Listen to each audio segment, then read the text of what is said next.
Hello everyone, I am Sadiq Maruhum. So today, I'm going to discuss the characteristics of the contemporary literature. But first, let us get to know more about contemporary literature.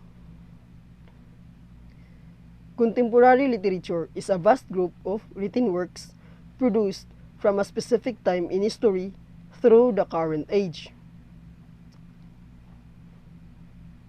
Most agree that the era of contemporary writing began in the 1940s. A few scholars claim this period started at the end of World War II. And this is where the era's pairing with postmodern literature comes in. The postmodern era began after World War II in the 1940s and lasted through the 1960s.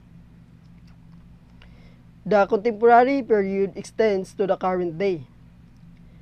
This literary era defines a particular style and quality of writing.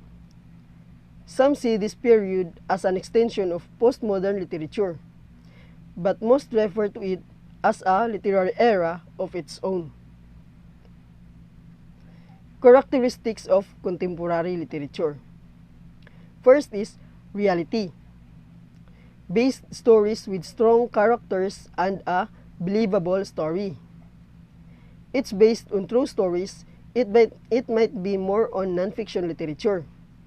However, there are also fictional stories which has strong characters as well. And because of how the author writes the story, it is sometimes very believable.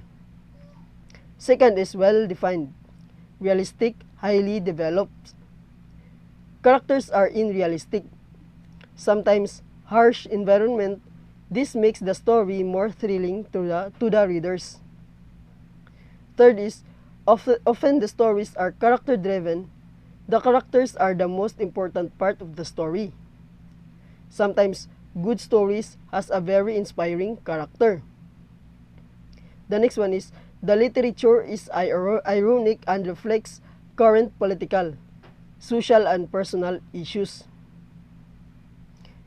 Next is it may reflect a personal cynicism, disillusionment, and frustration. So the literature is more on handling self-doubt, delusions, and frustrations. Sixth one is, facts are questioned as historical perspectives because these are mainly related to the history of a country or the people. 7 is, it is often presents contradictory arguments. Now, here are some examples of contemporary literature. First is fiction. Fiction stories are based on made-up or imaginary events.